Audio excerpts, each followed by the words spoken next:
전쟁 없는 세상을 꿈꾸기에 전쟁을 연구합니다. 안녕하세요. 뉴스 멘터리 전쟁과 사랑 허준입니다. 안녕하세요. 박상현입니다. 오늘 함께해 주실 두 분 소개해드리겠습니다. 임용환 소장님 그리고 방중관 센터장님 나와주셨습니다. 안녕하세요. 안녕하세요. 안녕하십니까.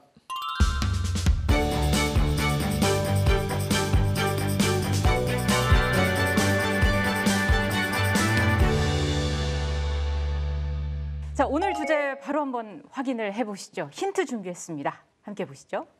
케네디 대통령 네. 그리고 시골 아저씨로 유명한 포르시초프인 것 같은데. 정상회담. 네. 예, 두 사람은 이제 냉전을 대표하는 인물들이죠. 네. 예. 포르시초프가 저렇게 정상적인 모습인 것도 굉장히 사진이 엄청 잘 나왔네요. 의외인데요. 굉장히 좀 지적으로 나왔네요. 네네. 네. 저 두 사람이 만났으면 딱 사건 두 개밖에 없어요. 둘 중에 하나예요. 하나는 땅에서 벌어진 일, 하나는 바다에서 벌어진 일. 둘 중에 하나입니다. 둘 중에 하나입니다. 아직까지 감이 안 와요. 두 번째 힌트. 바다에서 벌어진 일인데요? 선박이. 이제 대충 감이 오시는 분들 많을 거고 요 사진 보면 거의 뭐 그러게요. 확신이 들죠. 예. 네, 이어서 세 번째 힌트 함께 보시죠. 핵미사일 사정거리 드러낸 지도죠. 네. 저 사진을 보니까 쿠바지 않습니까? 네.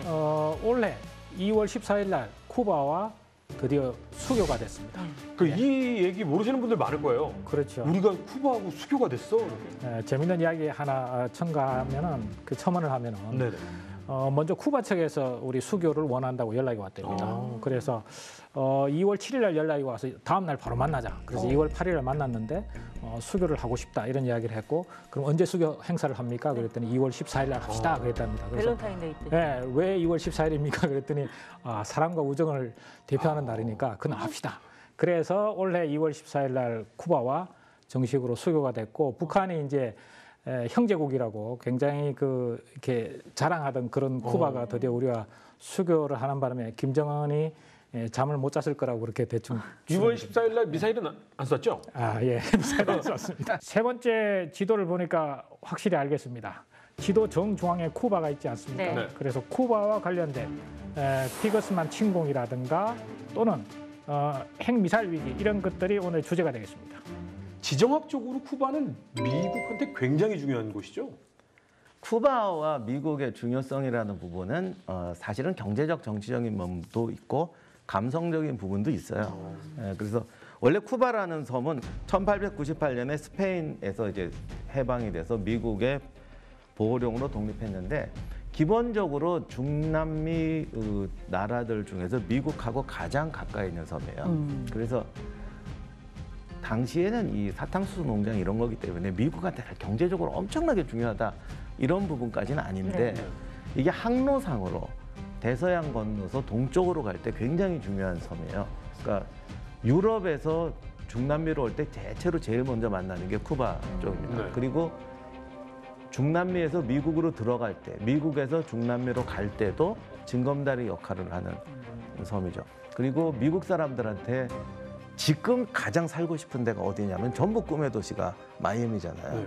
마이애미 전에는 쿠바였어요. 그래서 무슨 영화도 있는데 데이트하려면 비행기 타고 쿠바에 가서 데이트하고 그래서 발렌타인데이 좋아하는지는 모르겠는데 꼭 그런 데 가서 야자나무 아래서 이거 청혼하고 막 이러던 낭만의 섬이었습니다. 그리고 남미에서 미국이 거의 직할령처럼 하는 나라가 또 이제 파나마죠. 파나마 운하 때문에. 거기 파나마 운하하고 연결되는 데가 또 쿠바입니다.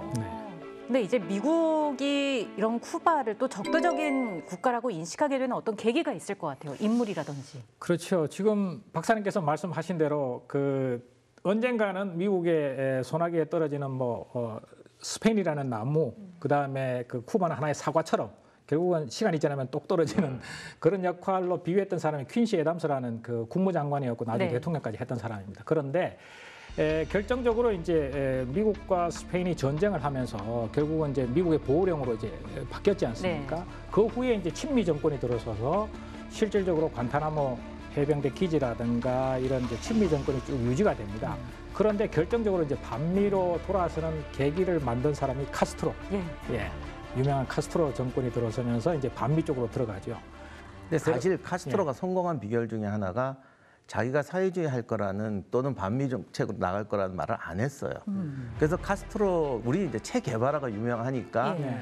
처음부터 그런 줄 알고 있는데 실제로는 쿠바 공산당하고도 교류를 안 해가지고 쿠바 공산당 당원들이 탈당하고 저기 카스트로에 가담하기도 했고 그리고 바티스타 정권에 저항하는 우익 인사들도 상당히 많이 카스트로한테 가담을 했고 심지어는 미국의 마피아들도 여기 이제 카스트로가 집권하고 카지노 같은 거 대량 지으려고 엄청 저기 지원 많이 했어요. 그래서 본인은 뭐 미국이 우리 자기를 막았대지만 사실 자기도 미국 돈 많이 받았어요. 무기 살 때. 그런 식으로 했는데 원래 이게 2차 세계대전 후에 이 신생 독립국들은 갑자기 이제 근대 국가가 되잖아요. 그러다 보니까 우리도 그랬지만 사회주의, 공산주의, 사회주의, 자본주의 갈등이 생기는데 당시 사람들이 이걸 제대로 이해 못 한다고요. 그러다 보니까 되게 민족주의를 내세웁니다. 우리도 지난 세월을 보면 그렇잖아요. 그래서 저 때는 처음에 그 민족주의로 많이 내세워가지고 좌우 합작을 성공시켰었어요. 네.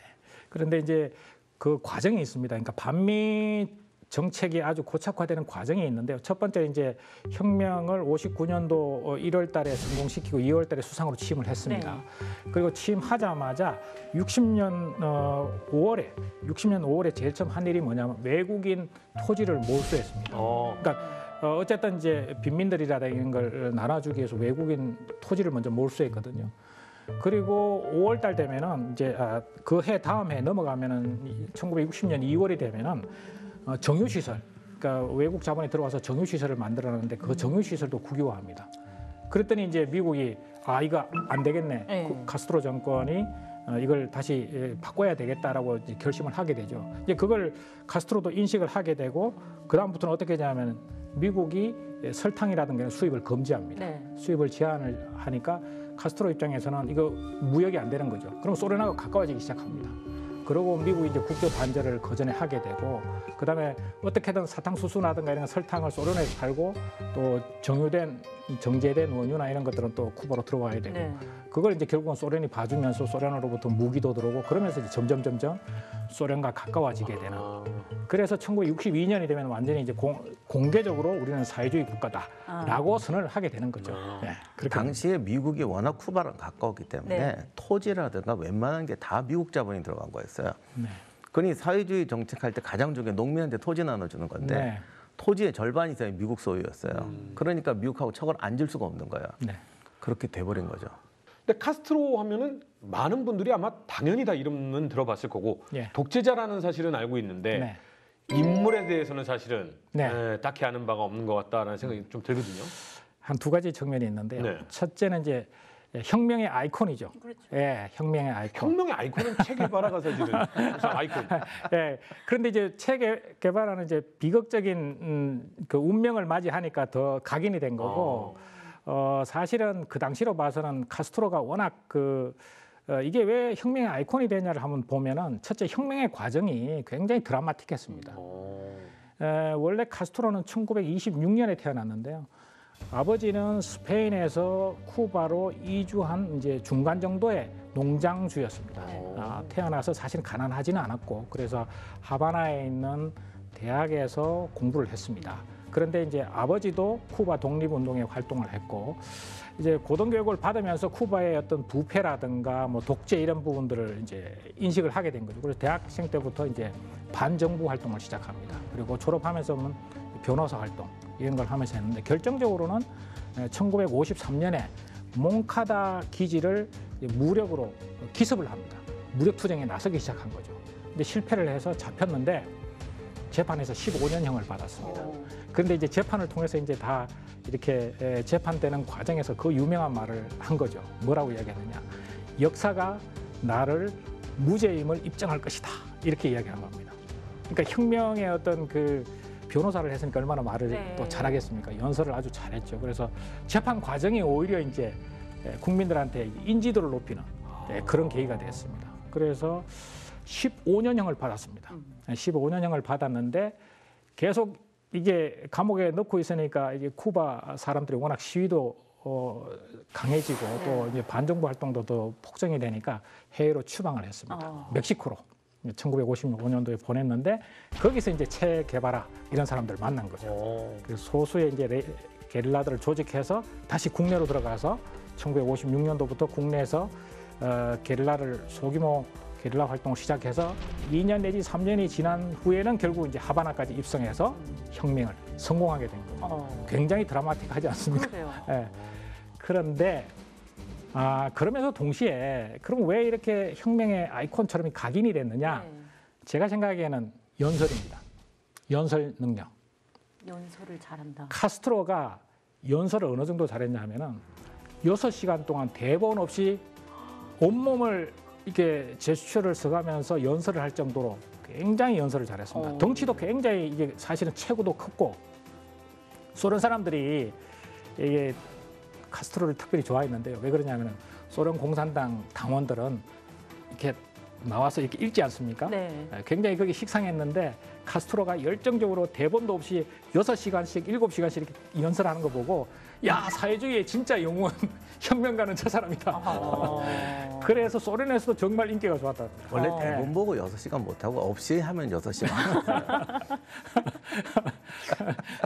생각해보니까 임 박사님 독재자의 기본기를 갖추고 있네요.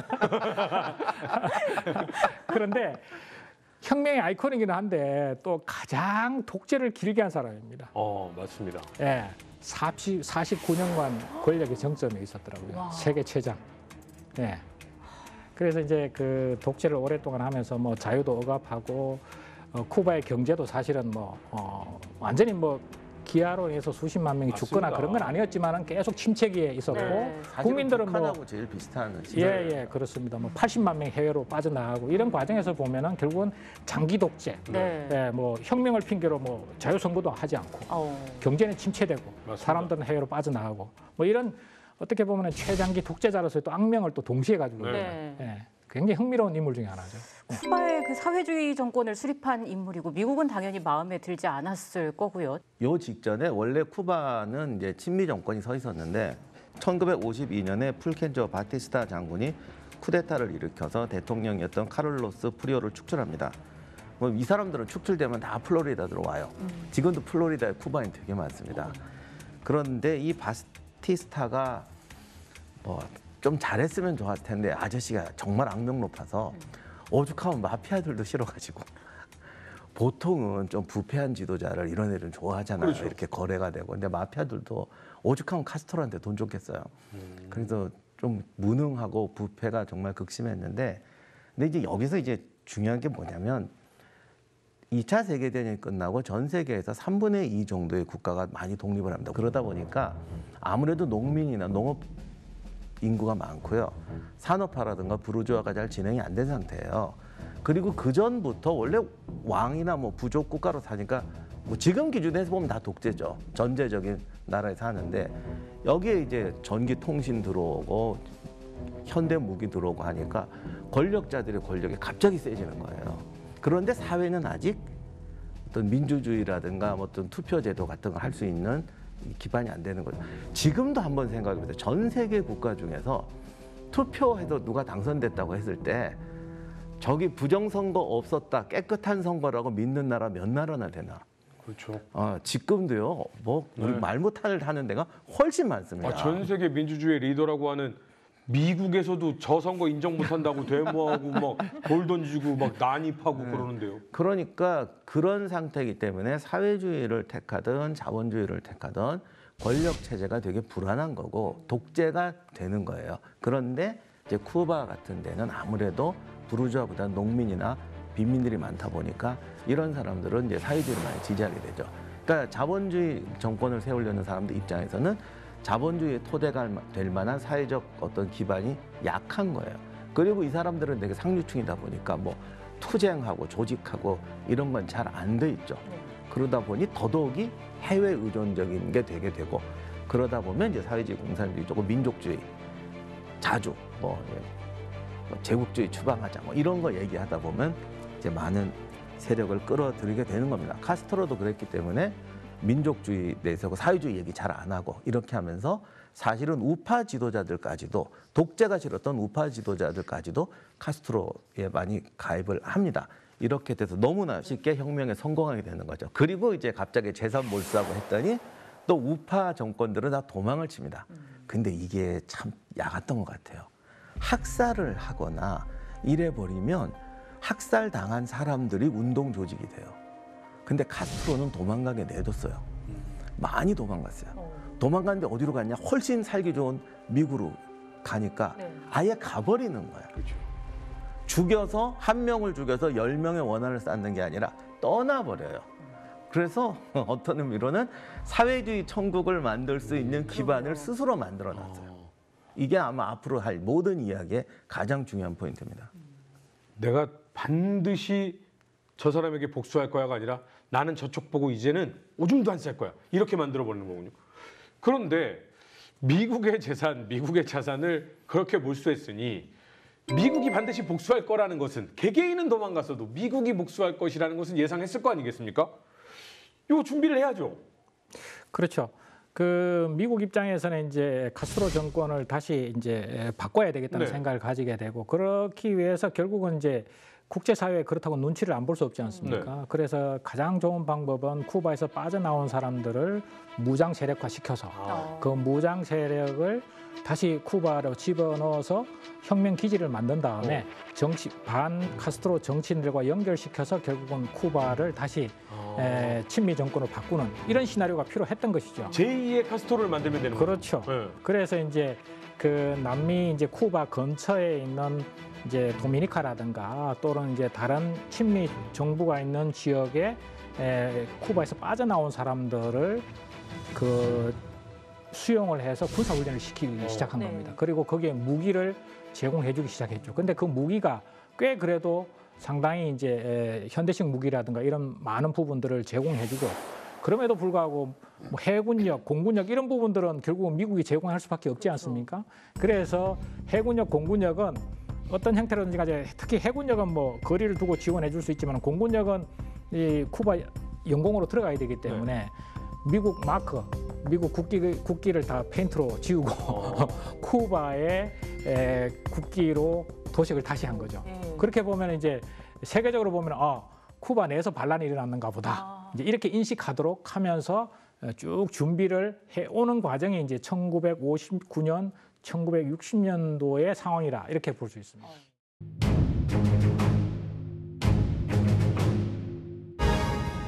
1898년 스페인과의 전쟁에서 승리한 미국은 그 대가로 쿠바를 보호령으로 두게 된다.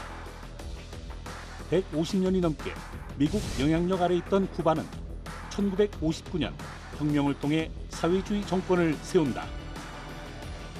이후 쿠바의 카스트로가 외국인의 토지를 몰수하게 되면서 양국 관계는 급속히 냉각되고 미국은 쿠바의 친미 정권을 세우기 위해 쿠데타를 기획하고 피그만 침공작전을 준비한다. 새 소장님, 네. 그 다른 나라가 미국에서 출발한 비행기가 쿠바 국기가 도색돼 있다고 그렇게 인식할까요? 그냥 다들 아유 쿠바인가 보다라고 못 본 척. 그냥 못 본 척하는 거 아닐까요? 그런데 이걸 이제 다시 1960년대로 돌아가 볼 필요가 있습니다. 지금은 민간인이든 모든 항공기 항적이 다 뜨지 않습니까? 네네. 기자분들도 기사를 쓸 때 그 항적 보고 다 기사도 쓰고 그러더라고요.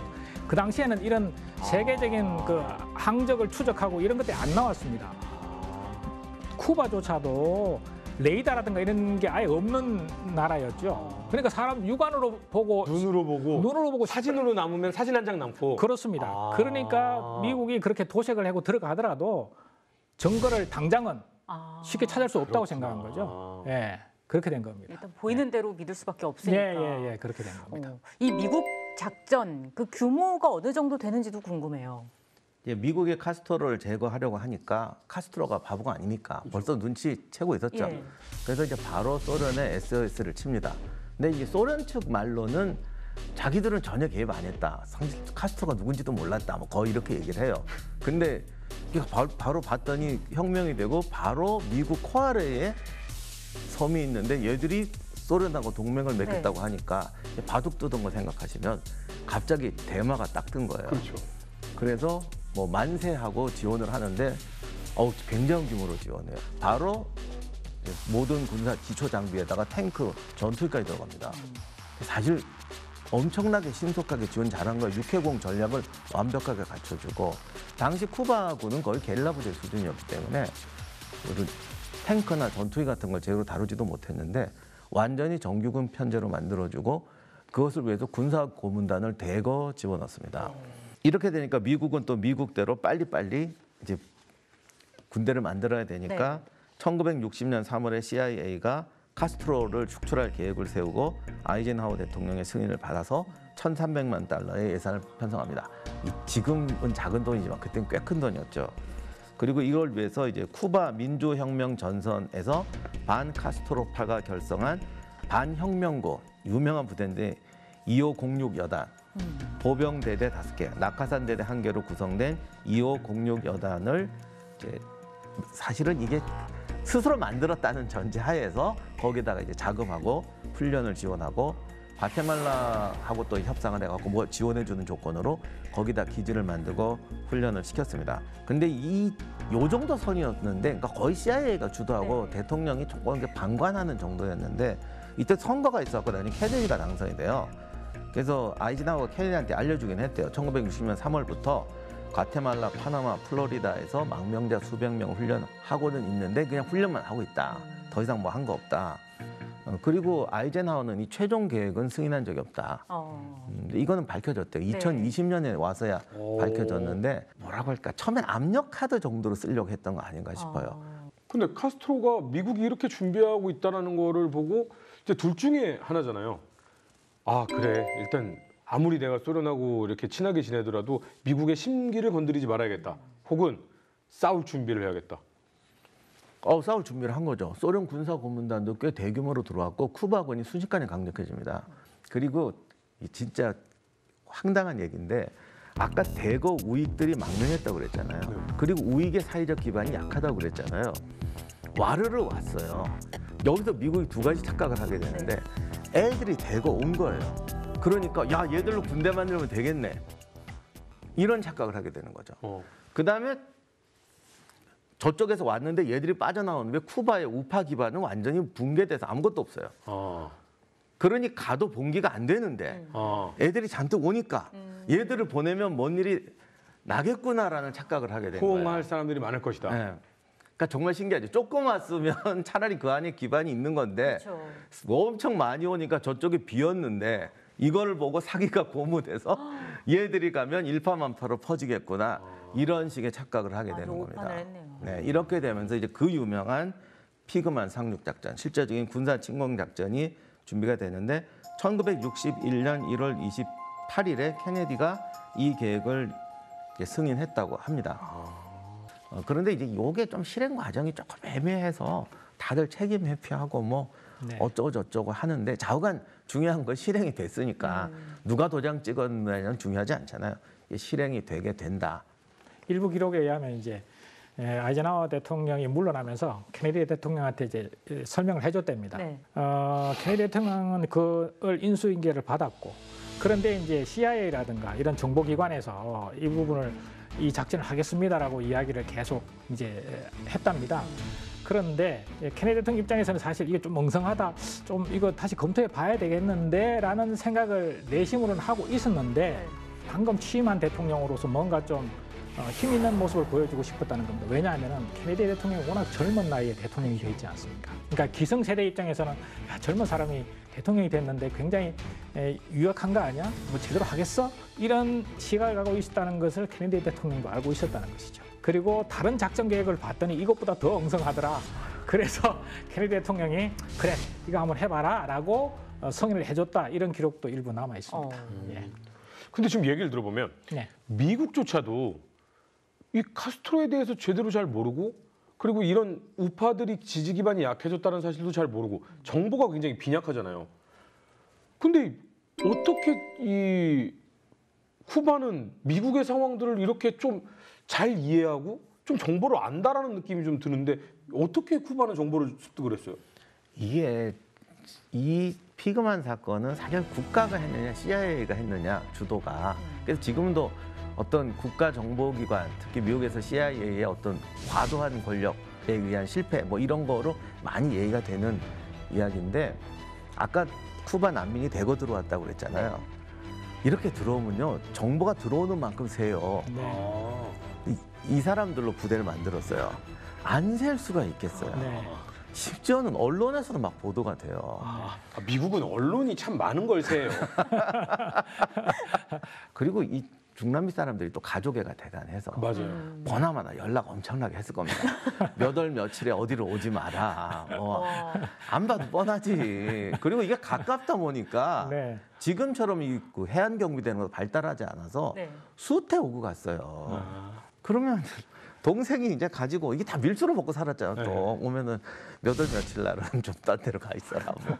아니면 어머니 모시고 빨리 와라. 이러면 다 새는 거고. 공유가 되고. 예, 그리고 또 쿠바 쪽에서도 스파이 다 심어놨고 심지어 KGB도 알아가지고 뭐 이렇게 다 알려줬고 그리고 이제 어설프니까 뭔가 또 저쪽 안에서 이제 미리 뭘 좀 동요를 시켜놔야 될 거 아니야. 이게 사실 순수한 군사 침공은 아니거든요. 어디까지나 내부 봉기를 촉발한다는 게 목적이었으니까 아니 또 테스트를 해본 거야.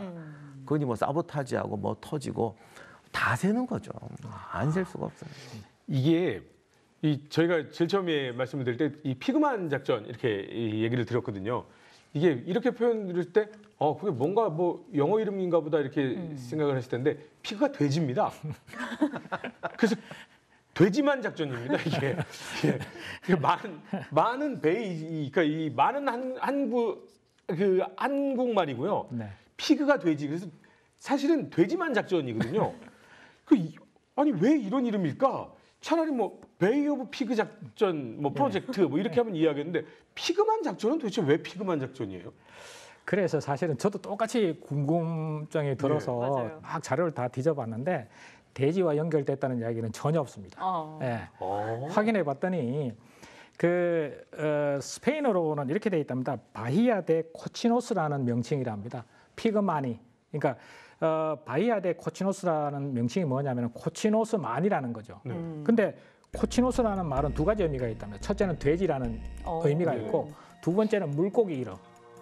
영어식으로 이야기하면 이제 트리거피시라고 그래서 우리로 말하면 이제 우리나라에 흔히 쥐치라고 쥐포 만드는 그게 이제 좀 더 크게 성장해서 열대 지역에 또는 아열대 지역에 있는 물고기 이름이 트리거피시입니다. 근데 그것을 코치노스라는 명칭을 똑같이 사용한다는 겁니다.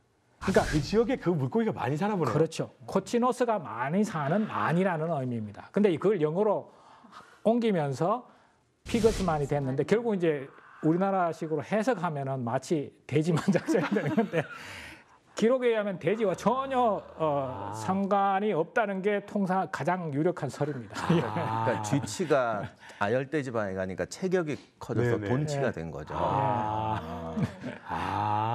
큰 쥐치만. 쥐치만. 어쨌든 돼지만은 아니라는 거. 그렇습니다. 전혀 아닙니다. 네.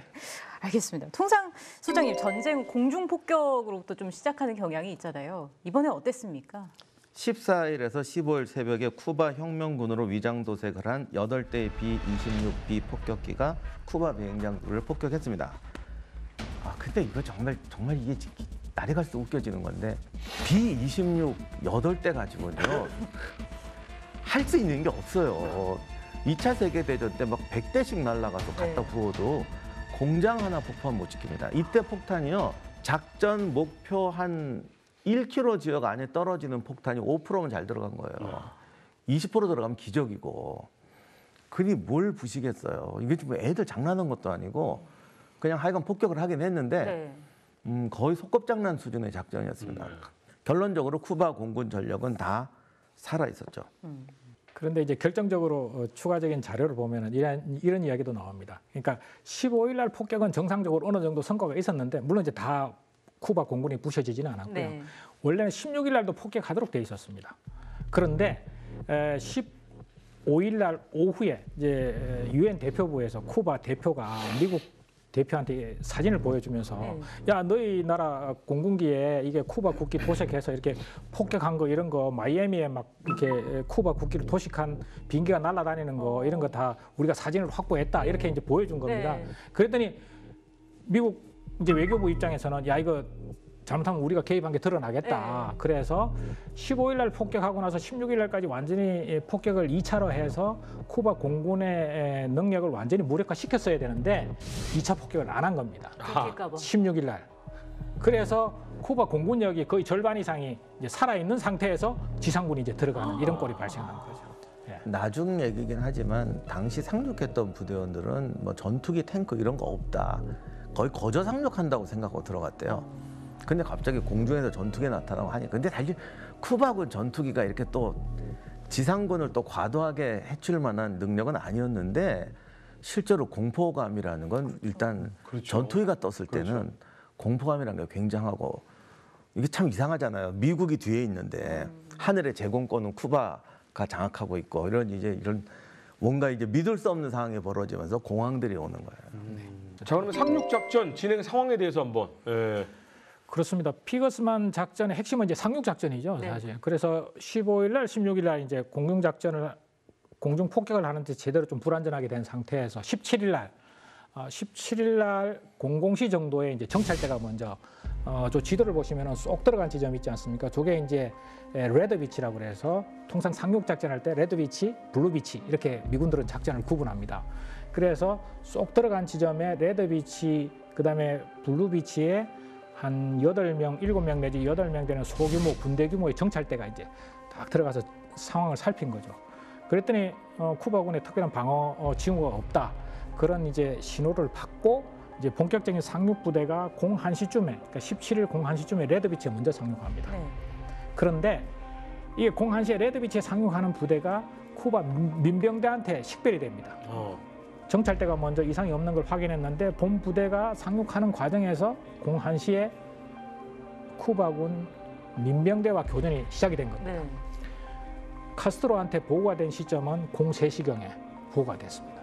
카스트로가 가용한 병력 전체를 투입해라 라고 지시를 했고 그 병력이 한 14,000명 정도 됩니다. 그러니까 10배 정도 투입이 된 거죠. 그리고 전차도 투입해라. T-34 전차까지 투입하라고 지시를 내리고 있었는데 아침 7시 부분에 저 지도를 다시 보시면은 오른쪽에 블루비치라고 있지 않습니까? 저기에 이제 아침 7시쯤에 다시 추가적인 병력이 또 들어갑니다. 그래서 블루비치 앞쪽에 보면 저게 비행장이 소규모 비행장이 있었습니다. 그래서 두 군데에 이제 상륙 병력이 1,400명 정도가 상륙하고 교전이 막 가열되는 시간이 결국은 17일 날이었습니다. 저 때까지는 이제 상륙군이 밀리지 않았습니다. 그 교전이 격화되는 상황에서 저 중심으로, 그러니까 해안 쪽에서 조금 더 내륙으로 공수부대도 이제 낙하가 된 거죠. 한 10km 구간에 낙하가 됐고 그러면서 교전이 치열하게 전개되는데 17일까지는 대등했습니다. 18일 날 딱 들어갔는데 T-34 전차 20대가 투입이 된 겁니다.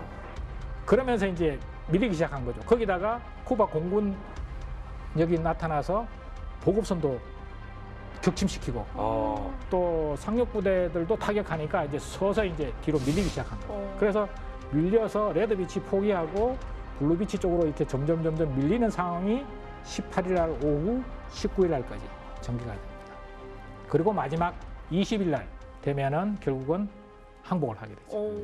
그래서 실제로 상륙 작전은 17일 00시부터 20일까지 진행이 됐고 한 나흘 정도 과정에서 첫날은 대등했고 두 번째, 세 번째 날 되면서 열세에 취하게 되고 그러면서 보급선이 격침이 됐습니다. 왜냐하면 보급선 안에 중화기라든가 뭐 이런 탄약이라는 게 다 있었는데 그게 두 척이 격침되면서 야, 더 이상 이게 저항하는 게 무의미하다. 그래서 상륙부대가 항복을 한 겁니다. 저 사진은 쿠바군이 T-34 전차를 앞세우고 우리 6.25 때 그 북한군 전차와 똑같은 85mm 주포를 장착한 T-34 전차입니다. 그 보병과 전차의 이 합동 작전이 잘 이루어지는 듯한 모습인데요. 예, 그 기록에 보면은 미군들도 그 일부 이제 상륙장에다가 경전차 23톤짜리 뭐 M41이라고 합니다. 경전차를 투입했는데 T-34 전차에 안 되는 거죠. 안 돼서 결국은 이제 첫날 전투까지는 그래도 대등한 전투를 했지만은 18일 날 되면서 저렇게 전차가 투입되고 하면서 병력도 10배 이상 투입돼 있지 않습니까? 그러면서 이제 밀리게 된 거죠. 저 상륙 작전하는 위치를 보면은 이게 정규군 상륙하는 자리가 아니에요. 그리고 이 작전은 정말 이해가 안 가는 게 1,400명 갖고는 도시 하나도 점령 못합니다. 그러니까 이거는 정말 아무 생각 없이 한 거예요. 도저히 이해할 수가 없어요. 그냥 쉽게 끝날 거라고 생각한 거 아니에요? 그렇죠. 그러니까 저거는 어디 게릴라 부대나 상륙하는 지점이지 저 정도 병력을 저렇게 숨어서 그러니까 뭐랄까 몰래 상륙하든지 상륙해서 어딘가 거점을 만든다? 그건 정말 이해가 안 가는 거고. 그다음에 봉기를 추구했다고 그러는데 봉기라는 것도 조직이 있어야 하는 거고요. 봉기야말로 엄청난 준비가 필요해요. 예를 들면 정말 하바나 같은 데서 10,000명이 봉기했다. 뭘로 싸우죠? 그 다음에는? 쟁기요? 그러니까 그 봉기와 군대가 연결된다는 자체가 말이 안 돼요. 그러면 저걸 하는 게 아니라 봉기는 봉기로서 해야 되는 건데 저 정도 병력을 저렇게 저런 식으로 어디 몰래 상륙하는 데 투입했다는 건 정말 쿠바에 대한 상황을 하나도 몰랐다. 그러겠네요. 그 T-34 전차가 20대나 있고 병력이 순식간에 1만 몇천 명이 보급돼서 밀고 내려온다라는 걸 전혀 생각을 못한 상황이었네요. 그때 이제 미 공군이 투입돼서 폭격이라도 했으면 어떻게 빠져나올 수 있었겠지만 그런 걸 전혀 못하니까 저기서 고립돼서 항복할 수밖에 없네요. 실제로 봉기도 일어나기가 좀 힘들었겠네요. 그렇습니다. 상륙군이 이미 해안에 도달했다는 소리를 듣고 카스트로가 병력을 투입 지시를 하고 그날 11시 되면 이제 그 쿠바 국민들한테 연설을 합니다. 뭐라고 연설했느냐? 외부 세력이 우리의 혁명을 파괴하기 위해서 왔다. 우리는 자유와 존엄을 지키기 위해서 싸워야 된다. 이렇게 이제 대국민 연설을 하고 동시에 그 반정부 인사들 미리 다 리스트를 다 파악해 놓은 겁니다. 그래서 바로 몇만 명을 동시에 근거를 해버립니다. 그리고 감옥에 딱 집어넣어 버린 거죠. 그러니까 이거는 기본적으로 KGB나 이런 데서 조언을 했다고 볼 수 있습니다. 그러니까 만약에 미국이 침공을 하게 되면은 게릴라 부대가 들어오게 되면은 먼저 내부의 안정이 제일 중요하다. 그러니까 리스트를 미리 준비하고 있다가 임무 할당하고 있다가 상황이 되면은 바로 그 반정부 인사들부터 전부 감옥에 집어넣어라. 이렇게 된 거죠. 야, 그러면 지금 이 사건으로 인해서 피그만 공격으로 인해서 오히려 쿠바는 공산주의가 돈독해지고 독재가 강력해지고 뭐 이 상황이 발생을 했네요. 뭐 소련 기록에서 만세다 이렇게 돼 있더라고요. 그러니까 이때 기록들은 다 정직한 게 없는데 그냥 이렇게 말을 해요. 우리는 쿠바에 대해서 사실 아무런 기반이 없었다. 카스트로하고 친하지도 않았다. 근데 미국 덕에 제가 우리 편이 됐다. 만세다. 땡큐다. 그리고 대구 보니까 전략적으로 엄청 좋은 데더라. 고맙다. 자, 피해 상황은 뭐 압도적으로 이 피그만 공격군이 많이 입었을 것 같은데요. 네, 이게 사실 컸어요. 1,400명 정도 투입됐는데 사상자가 478명. 그러니까 미군이 4명 포함돼 이제 이 사람들이 군사교문단 교관 이런 사람들이었습니다. 그다음 B-26이 7대 격추. 수송선 2척 침몰. 이거는 그냥 전멸이죠, 이건. 그러네요. 장비상으로. 쿠바 측 피해는 명확하진 않은데 2,000여 명의 사상자. 발표 숫자는 전사 170명. 여기도 작진 않죠. 항공기 2대 격추. 2호 공격 여단 부대원 가운데 1,202명이 포로가 되었습니다. 그러니까 그냥 죽은 사람 말고는 다 포로가 됐다고 봐야죠. 그렇죠. 그중에 이제 9명이 후에 사망했고 14명은 수배자 명단에 있었기 때문에 유죄 판결을 받아서 처형이 됩니다. 근데 또 나중에 포로가 됐던 사람들이 나중에 이제 브라질이나 남미 국가들이 좀 이렇게 중재를 해가지고 후송이 많이 됐다 그래서 1962년 12월에 1,113명의 포로와 5,300만 달러의 구호품하고 이렇게 해가지고 석방이 됩니다. 근데 카스트로가 그런 거는 참 묘하게 저 사람은 되게 가혹한 듯하면서 어떤 결정적인 부분에서 묘하게 유연하게 해요. 저 10만 명 딱 사전 체포하고 이런 사람이라면 거리에 끌고 나서 공개 처형 쫙 하고 끝냈을 것 같은데 돈 받고 풀어주잖아요. 그런 게 카스트로가 살아남은 비결이라고 생각돼요. 저 시기에 저 정도의 금액이면 지금이면 뭐 거의 조 단위의 금액을 받고 포로 교환을 했다라는 건데 카스트로는 정말 그냥 모든 곳에서 이익을 보고 성공을 했네요. 근데 이게 재밌는 게 미국은 미국대로 끝까지 오리발이어가지고 이걸 끝까지 눈 가리고 아웅이라고 해야 되나? 저 준 돈도 정부에서 낸 게 아니라 민간 단체들이 기부해서 민간인들이 저 불쌍한 우리 자유의 투사들을 돕자 뭐 이렇게 하는 거로 다 처리했어요. 어쨌든 이 피그만 침공 작전이 완전 실패로 돌아간 거잖아요. 뭐 저희가 계속 얘기를 했습니다만 근본적인 그렇습니다. 그 원인 어디서 찾을 수 있을까요? 이미 뭐 박사님께서 말씀하셨듯이 완벽한 실패. 라고 통상 평가를 하고 있습니다. 뭐 완벽하다는 이야기는 기본이 안 됐다는 이야기입니다. 간단하게 정리하면 이렇습니다. 모든 군사작전은 기본적으로 적에 대해서 정확하게 알아야 되는데 쿠바 카스트로 혁명 이후에 쿠바 국민들이 카스트로를 얼마나 지지하는지 그다음에 과연 반정부 활동을 우리가 씨앗을 뿌렸을 때 그것이 성장할 수 있는지 뭐 이런 객관적인 판단을 먼저 한 다음에 그다음에 필요한 병력들이 그럼 얼마나 필요하고 이렇게 작전이 들어가야 되는데 그런 것들이 전혀 안 이루어졌다는 게 첫 번째고요. 두 번째는 현대전은 기본적으로 항공작전이고 상륙작전을 하면서 적군의 항공력을 제거하지 않고 네네. 상륙작전을 한다는 거는 현대전의 기본 ABC가 어긋난 거죠. 예, 그래서 특히 이제 그 26일 날 항공작전이 취소된 것을 보고 당시에 이제 공군 참모총장이 커티스 러메이 제독이라고 아주 유명한 그 굉장히 호전적인 사람이죠. 네. 그래서 그렇게 이야기했답니다. 항공작전 취소됐어? 그러면 상륙하는 애들 그냥 바로 목을 딴 거나 마찬가지야. 이미 걔들은 죽은 목숨이야. 이렇게. 네. 그 참 완벽한 실패라는 말 좀 와닿는 것 같다라는 생각이 좀 드네요.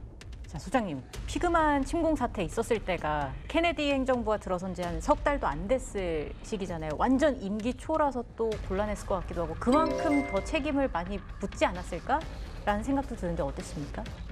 이게 아이젠하워가 최종 작전을 승인했냐 안 했느냐가 2020년에 밝혀졌다고 그랬잖아요. 사실 굉장히 이게 다 공개된 작전이었지만 작전 자체는 비밀 작전이었어요. 그 말은 책임질 사람이 없다는 거예요. 누가 무슨 짓 했는지 나중에 다 이게 명확하지가 않습니다. 그래서 실제로 이 작전의 후유증이 두 개가 생기는데 케네디 대통령과 CIA 싸움이 시작됩니다. 나중에 케네디 암살에 대해서 CIA 음모라는 얘기가 엄청 많이 나오잖아요.